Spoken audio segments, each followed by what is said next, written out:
This is the Investor Connect podcast program. I'm Hall T. Martin. I'm the host of this show in which we interview angel investors, venture capital, family offices, private equity, and many other investors for early stage and growth companies. I hope you enjoy this episode. Investor Connect is a 501c3 nonprofit dedicated to the education of investors and startups for fundraising. Please consider donating $100 to the program to help others in their investor and entrepreneur journey. You can find the donate button on the investorconnect.org website. Hello, this is Hall Martin with Investor Connect. Today we're here with Bill Flynn, CEO and Chief Catalyst at Catalyst Growth. Catalyst Growth helps leaders do so for the right reasons by helping them take the guesswork out of growth. Bill, thank you for joining us. Thanks, Hall. Great to be here. Great. So can you tell us a little bit more about your journey through business and ultimately how you came to be a business coach? Sure, I'd love to. So I sort of have two arcs to my career, if you will. I started off in doing startups. I was a startup guy for 25 years here in the Boston area. I did 10 of them over that time. Depending on how you count my participation, I was either 5 for 10 or 5 for 7, but either way, the numbers are pretty good since most startups fail. I've made a lot of people rich. I wish I was one of them, but I'm not. So I still have to work for a living. But it's such a blast. I learned so much doing that. I had so much fun, and I really enjoyed that process. I realized that one of the things that really drives me and gets me up in the morning is I love puzzles. I love figuring puzzles out, right? And more difficult puzzle, the more fun. I love the Friday and Saturday New York Times puzzles. They're the hardest and they're most challenging. I often cheat, but I certainly I love doing them. And then the second part of my career is in the last 5 or 6 years is I became a business coach and really a business growth coach more than anything. I'm not an executive coach. There are lots and lots of executive coaches, which I think are wonderful, but really not the thing that drives me. That's more like business therapy, and I end up doing a little bit of it anyway. But mostly I work with the team. And I help them, I teach them, I'm more of a teacher than a coach. I teach them a growth framework, and I teach them lots of stuff that I know about strategy and execution and neuroscience and feedback and whatever. So that's sort of been my two arcs, and I'm still on this one. I think this is going to be my last one. I'm really enjoying it. I now know what a calling is. I knew what it was intellectually, but now I know what it is viscerally. I would do this for free, and often I do it for free. Mm-hmm. But I still get paid a ton of money to do it, and I love that as well. Well, that's great. Well, you worked a lot in the startup world. From your experience, why do few companies survive and even fewer flourish, but most of them fail? Why? What is that? Yeah, so unfortunately, most businesses fail. There's two sets of data that I have looked at, and all the data say that most companies fail. Most companies in the US anyway, 50% of them last 5 years and that's it. And 16% of them last 25 years. So the longer you're in business, the more likely it is you're going to go out of business, which you'd think it would be the other way around, right? Because you'd learn and get better and smarter and wiser, but that doesn't seem to happen. So I think that's a shame, because really good ideas, really good businesses, really good people just fail or struggle for preventable reasons. And so that's the next thing, which is, the survivors are the next, right? So the ones that fail, I think, most businesses fail, I think, from indigestion, not starvation. They try to do too many things. They go too wide, and they're chasing revenue. There's sort of this growth paradox that Gerber talks about in the E-Myth. That everyone thinks that revenue is going to solve it, but then actually it becomes a paradox. And if you're chasing revenue, it doesn't mean you're chasing cash, which is really what you should be chasing. You should be chasing finding ways to put money in the bank, because if you want to grow your business, you must invest, and you typically must invest ahead of growth, which is a risky business. So you got to have some cash there. And then there are those that struggle. So the survivors of the 50% and then the 16%. Aren't necessarily all great. I mean, they're most of them are struggling. Most of them are really just having a hard time. They're living month to month. They're guessing a lot. They survive mostly on effort, luck, timing, and will, right? Force of will, which just doesn't scale over time. And then the last is the flourish or thrive. And those businesses. So I've been studying business success mostly for 30 years, and really intensely in the last 6 or 7. And I found that those businesses that thrive, that seem to do well no matter what, or do better than most no matter what, businesses like Southwest or the Container Store, even Whole Foods when Mackey was running it, name your business that just seems to keep growing no matter what. They focus on a few things, and those few things we'll talk in more detail, I think. But what they don't do is they don't focus on what I love is called the tyranny of the moment. Most leaders focus on the tyranny of the moment, right? And they're just in this amygdala thing. They're always just surviving and trying to solve a problem.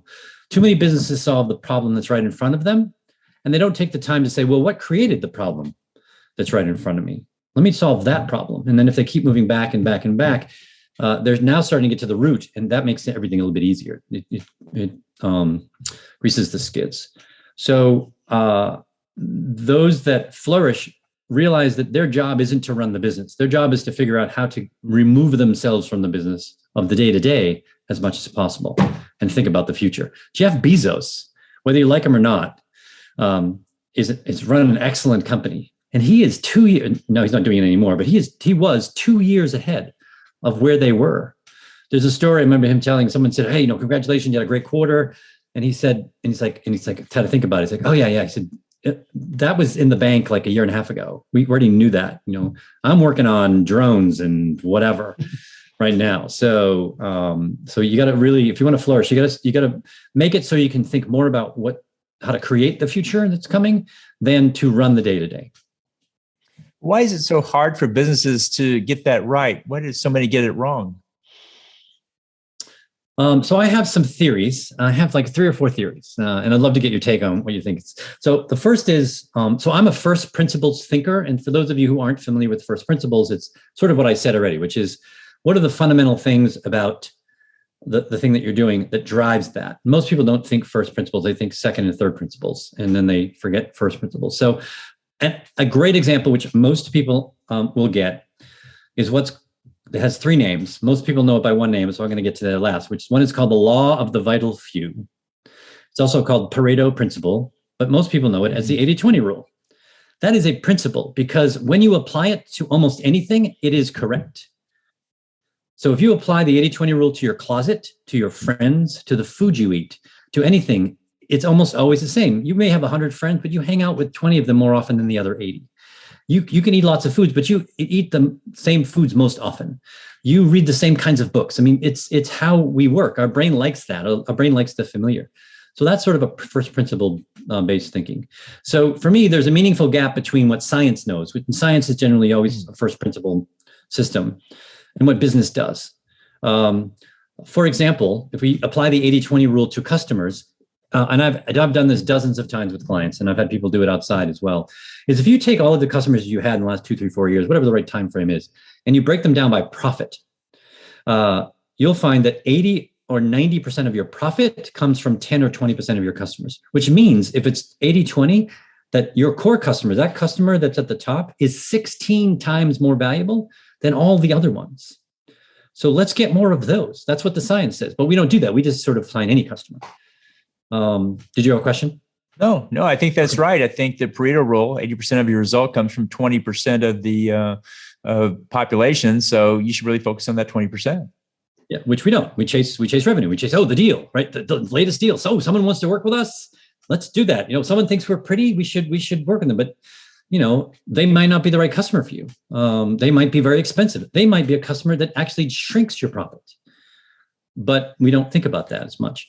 I also find, so that's the first thing. There's a meaningful gap between what science knows and business does. The second is few things truly matter, but those that do matter tremendously. And we as business leaders don't focus on those things. You focus relentlessly on those few things, but you got to figure them out first, and then you just focus on them. We know that our best customers work with us for these reasons. They hire us for these reasons, right? This is the job they hire us to do for them, but we don't focus on that. We've already talked to one. I think leaders rely too much on effort, luck, and timing to achieve success, and those don't scale profitably. And the last one I have is tiny errors compound. So we as leaders, we do a lot of things wrong, but we don't do them completely wrong. We just do them a little wrong. But when you do a lot of things wrong just a little, eventually that becomes a heavy weight to pull. It gets heavier and heavier. And I think if you look at a lot of businesses, and a lot of the leaders that I talk to, they say, I hit a wall. I can get to like $10 million and I can't get past 10. And they can't figure out why. They were doing great up until then. I think because they've just hired a little bit wrong, got one or two people that aren't in the right spots. They don't quite know why their customers buy from them, and they're working too much with the customers that aren't the most profitable. They keep C players on board way longer than they should. There's just all these little things that add up that then slows the business down. So those are sort of those. I think that's why most businesses get those things wrong. Those are the four. I'm sure that's not comprehensive, but that's my take on it. Sounds like a little bit of each one happens in many businesses. And so it's a combination that must come together, is my thoughts. Have you ever done any analysis in this area? Yeah. So we've done, I've been a sales guy for a long time, and I've done a lot of analysis of customers, and I would often break our customers into segments, right? So one company, we said, what are the ones that are just big and we need to take care of? They're not necessarily growing, but they're the big companies. I worked in high tech, so these are Dell and Walmart and big companies that paid us a lot of money. We needed to pay attention to them.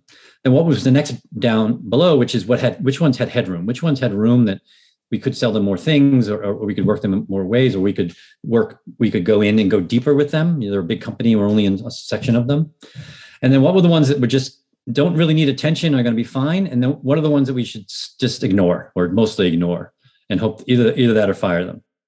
And my team would constantly go over that. And we found that, as we mentioned earlier, if you can find the ones that are in the top two categories, find the next one, that adds so much so quickly to your business, to your bottom line and your top line, which gives you more stuff to work with and allows you to invest more in the company and in the organization. And that example is something that I've seen work really, really well. So you talked about those that flourished. Did you find any similarities among those that did so? Yeah. So the ones that flourished are the ones that I think focus on three things, which is really what my book is about. What I've found is that, I'm sure there are other things, but these seem to go to the top most of the time. The ones that flourish focus on three things. Team, because performance is a team sport. There's a study done by ADP a number of years ago. About 20,000 people were asked over 19 different countries, and it was asked a simple question: how many are you on a team, or do you an individual contributor? And over 80% of the people said, I'm on a team, at least one team. A large majority of those people were on two or more teams. And many of the teams that were in that third and fourth layer down weren't even in the organizational chart. So these were just ephemeral teams, or just teams that came up and happened and then went away, right? Yet we don't teach people how to be really good team leaders. And what we're finding is that anyone at any time could be leading a team, even though they don't have a title. I mean, they may not have anyone reporting to them, but all of a sudden they're leading a team. We've given them no skills. It's like, it's sort of like being parents, like, good luck. There's books and stuff, but, everyone's a different kind of parent, right? And there's no one way to parent, but there's certainly some fundamentals you can do. And you should do that as team leaders. Teach your people how to run really good teams, how to organize a team, how to run a team, how to make sure that everybody's heard, how to do this. There is science behind how to run a really good team. Amy Edmondson studied teams. Marcus Buckingham has studied teams.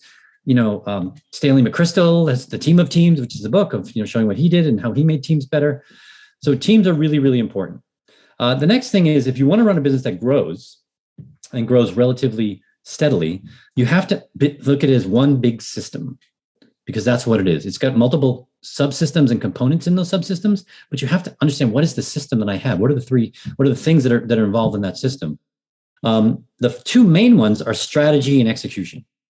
Right, team has already been mentioned, so we'll put that aside. But strategy and execution, and most people, it's interesting how I've asked people about strategy, and I say, so what is your definition of strategy? And I typically would talk to CEOs of hundreds of millions of dollars of size, right? And they've been in the business for dozens, if not more, years. And I will ask a group of them, and everyone will have a different definition of the word strategy as a word. What does it mean? And often, I'll say, what is strategy? And they'll just sort of blurt out, well, it's the plan. I said, well, is it the plan, or is there something else It's like, it's a strategic plan. I said, but how did you come up with the strategic plan? And basically what I'm trying to get them to do is strategy is about thinking, right? It's really the thought that goes into it, which then helps you make a better plan. And the plan is what you execute.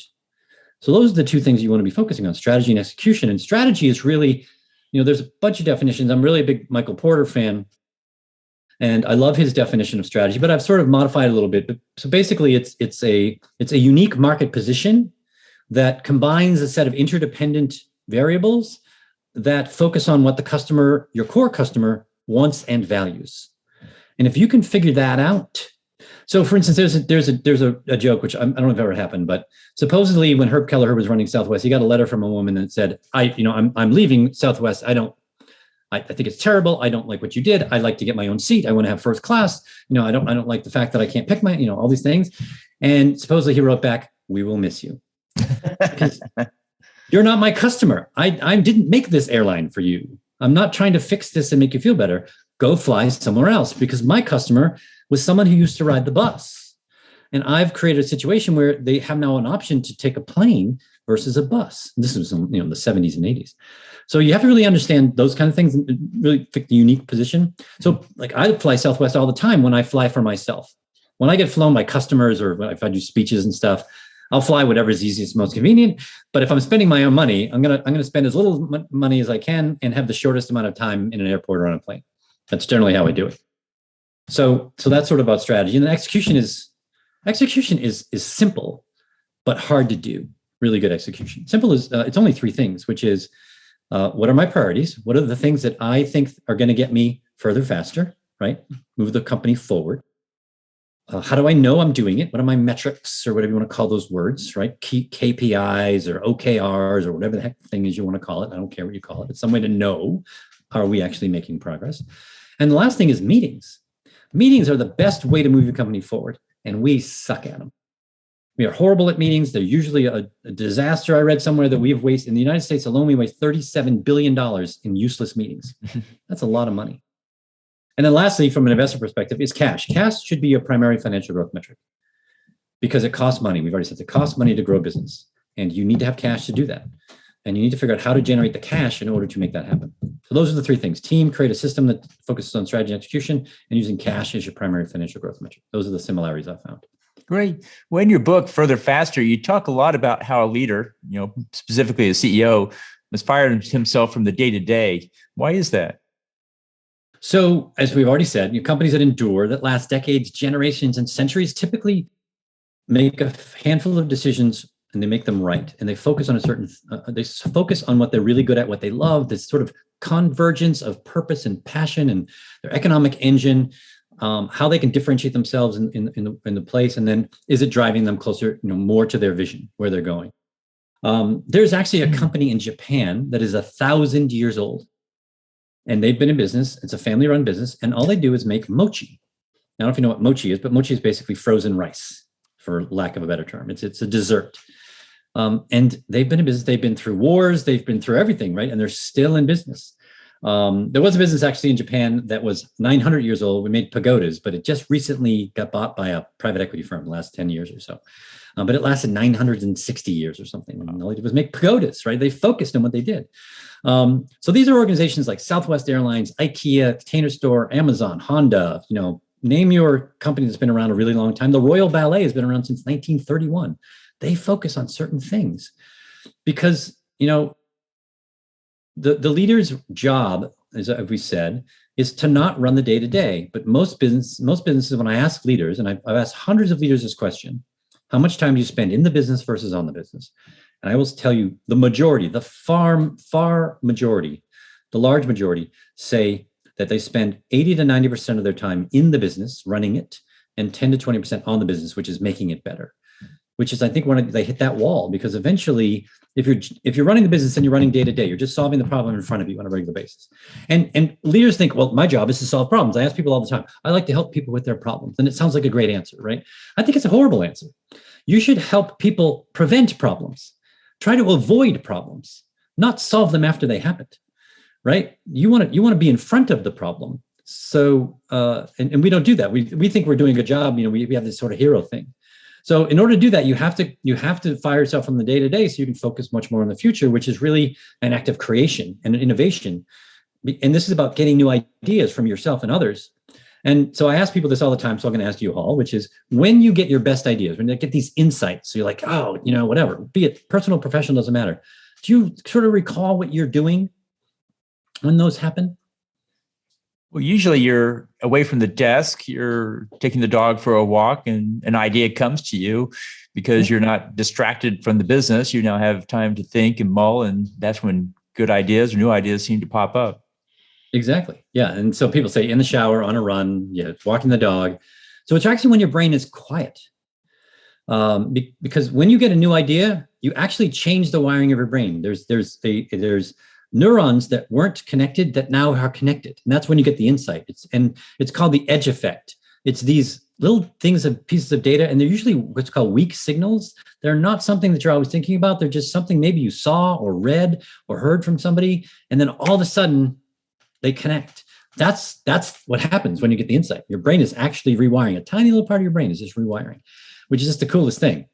So you have to slow your brain down, and you can't be doing and thinking at the same time. We cannot focus on more than one thing at a time.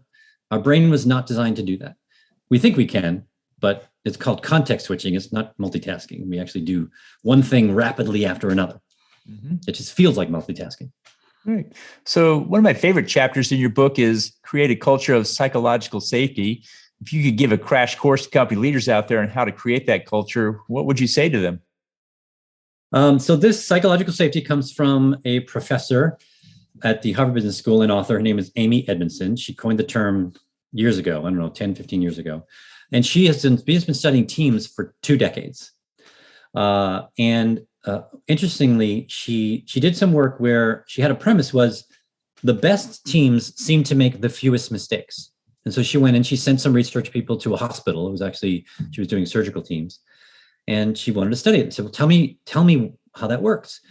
And when they came back and all the research came back, what they found was that wasn't true. The best teams actually admitted their mistakes more often. So it looked like they made more mistakes. And the worst teams didn't admit their mistakes. So they didn't actually learn and get better. And since she found how did that work? What's that environment? This is how she came about psychological safety. And she said there were a number of things that you can do. If you're a leader of a team, this again, how do we teach people to be good team leaders? One is to create this safe environment where people feel okay to screw up, to come up with a crazy idea, to admit that they don't know something. This actually creates an environment where you learn faster and get better, because people, Simon Sinek has this great line, which he says, people have 2 jobs at work: their regular job and lying, hiding, and faking. And that's their second job. Because they don't want to look stupid. They don't want to look like, they're the troublemaker, all these things. And so we're constantly thinking, we're trying to dodge whatever this bullet, the psychological bullet that I might get hit with. And we're always trying to do that. And if you create this environment, people are open to just saying, I have no idea what I'm doing. And it could be the leader, right? I'm not really sure what I'm doing. I know I want to go here, but, anybody have any ideas? Or I totally screwed up. Here's how I screwed up, and you support them, et cetera. So those things that you can be, this comes from Teaming, which is one of Amy's books, is, you can be accessible and approachable as a leader, right? People feel like they can come to you and say, look, I'm just stuck. I used to have a leader, he's actually a friend of mine. And, he learned, because this was conventional wisdom, he grew up in large companies, HP and DEC and whatever. And he'd always say, because he thought this was the right thing to do, is, okay, if you have a problem, do not come to me with this problem unless you have an answer. Which sounds great, but it's wrong. Because then people won't come to you with problems. And guess what happens to the problem? It never gets addressed, right? Because they're afraid to bring it up. And some problems are hard and they don't have an answer. So it's actually the wrong advice to give. It's like, let's just bring problems out. And then you say, great, let's solve the problem, but let's not stop there. Let's say, okay, what's the problem that's creating that problem? Right. And then what's the problem that's creating that problem? That's what you should be doing. And then, again, you keep moving back to that first principle thinking in the roots. You have to be accessible and approachable to do that. You have to be willing to display your own fallibility. I'm a human being. Because when you as a leader show that you're a human being, guess what? You give permission to everyone else to be a human being. But we've been taught that leaders don't admit weakness, right? You have to be the answer man or the answer person, or You have to have everything. You can't show that you don't know something, because then people will take advantage of you and whatever. As it turns out, they don't. They actually work better together. So this is sort of the science, what science does, and science knows and business does. We do this. There's a whole bunch of other stuff you can do as well. But those are some of the things. I'm a huge fan of, so Marcus Buckingham and Edmondson are really the two people that I go to a lot for teams. And I would highly recommend people look at some of their work. Great. Well, so what leader has most inspired you in your leadership journey so far? Yeah, this is always the same guy. He's still with us. His name is Alan Mulally. Do you know who Alan Mulally is? No. Most people do not, which I think is such a shame. So Alan Mulally is not as famous as Steve Jobs or Herb Kelleher or Sam Walton or, name your iconic Bill Gates, Warren Buffett, whatever. But I think he's better than all of them. And let me tell you why I think he's better than all of them. So Alan Mulally ran Boeing commercial aircraft through the 90s, in the middle of 9/11. And they came out of his tenure better than they went in through 9/11. Then Bill Ford asked him to run Ford, and he did the same exact thing through 2008. Two existential economic crises aimed at that particular industry. And he fixed them both in the middle of it. No leader has ever done that once, forget twice, right?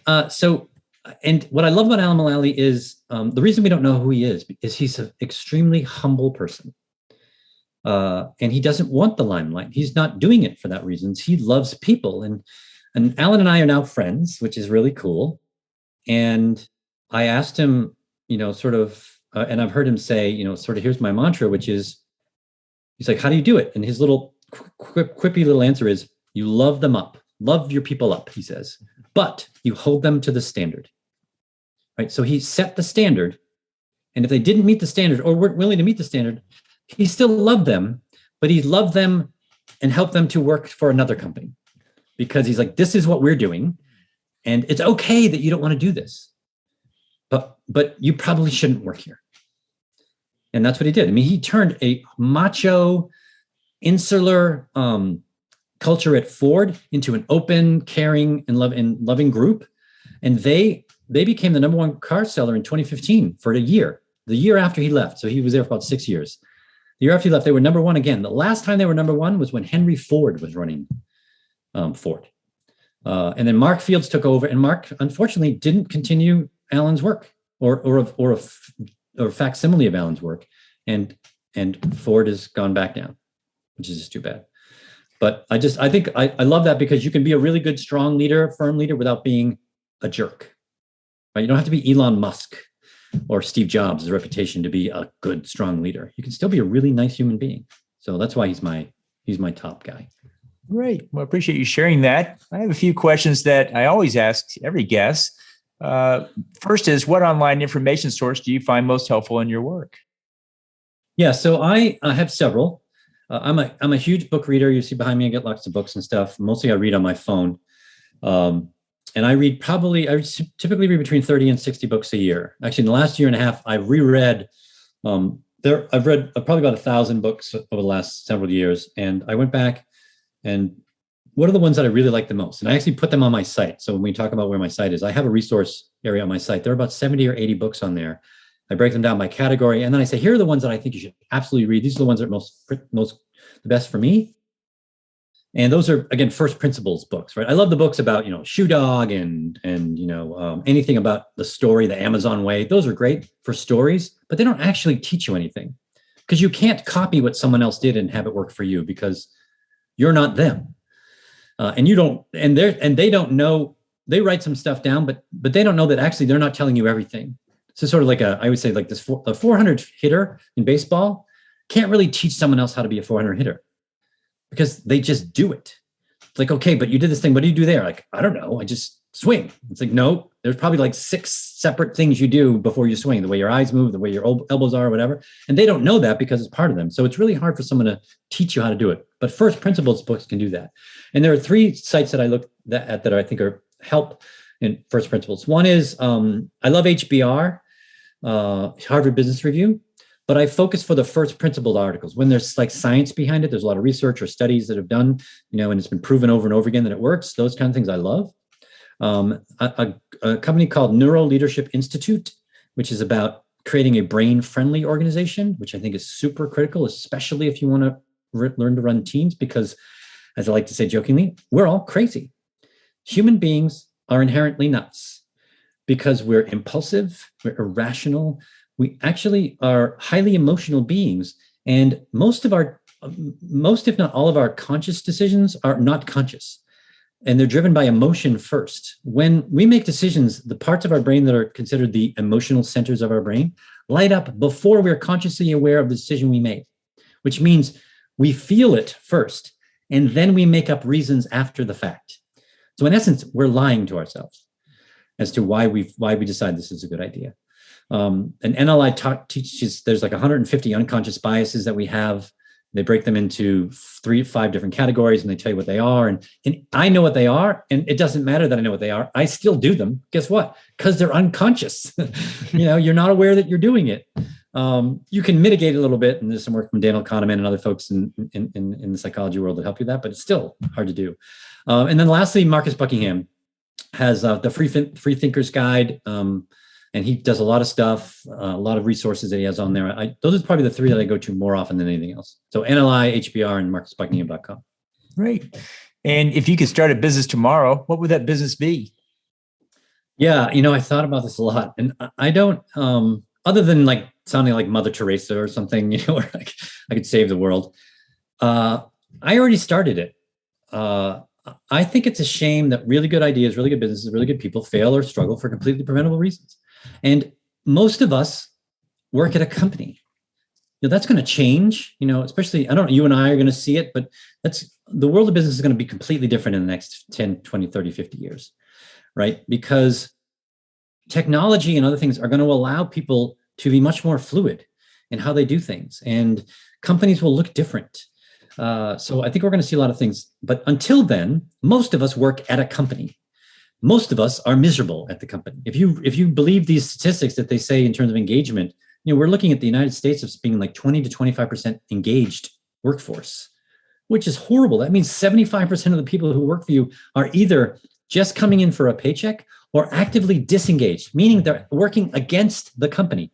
They are sabotaging their own company on purpose. That's just crazy. So that's what I'm trying to do. I'm trying to teach leaders how to create this environment where people want to come to work and create teams that love what they do and flourish, as opposed to trying to get through the day so they can get home or whatever. So I'm continuing to make that hopefully a better and better business for myself. Great. Well, in the last few minutes that we have here, what else should we cover that we haven't? What I think we didn't cover, we touched on a little bit, is so we're in this situation right now. We're in this great resignation, or whatever you want to call it. There's like 6 R's that we've used to call this thing, whatever, the reduction, the realignment. I don't know what it is, right? Whatever it is. So people are looking outside. It's like, oh, I got. It's really hard to hire. I got to hire people, and we've been doing this forever. And I think that's a mistake. I think there's a ton of magic hiding in plain sight. There are people in your business that if you engage them differently and create a different environment for them, they would flourish. But we don't do that. We think, oh, we'll just solve it with the new person. And there's this guy, Ron Lovett, who wrote Outrageous Empowerment. He does speaking all around the world. He's got a podcast about scaling culture and such. And he tells a story of, I can't remember the guy's name. It's like Ashanti. And Ashanti, so Ron was running a security company at the time, and it was around the world, and he just acquired another company in another country. And he had this really disgruntled employee. His name is Ashanti. And Ashanti was not really happy, was probably going to leave as soon as he could, etc. But Ron engaged him and said, hey, we need to buy a vehicle. And because it was a security company, so they'd drive around parking lots and stuff. And he's like, we need a new vehicle, etc. And he looked to Ashanti and said, look, I don't know. I don't work there. I don't know the environment. I don't know the vehicle world. I said, I'm just going to give you, I don't know, $3,000 or something. It was in India or somewhere. So $3,000 was a lot of money. This was 10, 15, 20 years ago. And he said, you seem to know a lot about what this is. Why don't you go and buy the car? And whatever money that you save, as long as you get the car that makes sense for you, and whatever money you save, just pocket it. And Ashanti went out and bought this great car and whatever. And then 3 or 4 months later, Ron said, Ashanti came back to me and said, hey, I've been thinking about our business a little bit. And I think if we did this, and he put up like a 10-slide PowerPoint presentation and like did research. Now, this is a disgruntled employee months earlier, right? Who's wanted to leave the company. And now he's working with him to grow the business that he's in. Why? Because he trusted him. He valued him, right? And we don't do that. Now, Ashanti, who was going to leave and a horrible employee, is one of the best employees, at least in that region. So there's magic hiding in plain sight. We just don't take the time to do it. So, I think focusing on that, and I have exercises like just looking at the business from functions as opposed to titles or jobs. Function is what actually gets done. Marketing is a function, sales is a function, operations is a function, that kind of stuff. And you organize them in terms of a flow map of how they work together. You can do stuff like Marcus Buckingham, like love and loathe, which I love that exercise, which is you go through the day and you find out the things you love and you loathe by how you feel about them, right? You loathe something that it's usually about time. It's time goes really, really slowly when you loathe something, or you ignore it, or you put it off, or, you're just distracted all the time doing it, And then love is the stuff that time goes really fast. An hour feels like 5 minutes and you're energized and you can't wait to do it again. I say, just make a list of those things. Anything that doesn't fit into those two, don't do it. But you're going to find that your love list is, short and your loathe list is long. And then your job is to figure out how to do less of the loathe. Sometimes you have to do it, some of those things, but a lot of the stuff you can automate or delegate or get rid of or whatever, give to someone else, switch jobs with someone. There's so many things you can do. So there's a whole bunch of tools and things that I have and coaches like me have to help people to do practical things of all this. I mean, I'm doing a lot of theory here, but there's a lot of practical stuff. And that's sort of all that's in my book. My book is a do-it-yourself book. You don't need me for the book. I'm not selling. A lot of coaches write books and to sell their, and you should hire me to do this. I mean, you can hire me, but my book is designed to help you without any need of me there. I have exercises that go with it. A lot of these are in there. That's great. So how should listeners get back in touch with you? So through my website is catalystgrowthadvisors.com. My book is on there. It's actually for free. If you want to download my book as a PDF, it's free. You can also get it on Amazon or Audible or whatever. My contact info is there. You can set up an appointment with me. You can see what I do. I've got a ton of resources. As I said, I have books and other resources on there that you can download.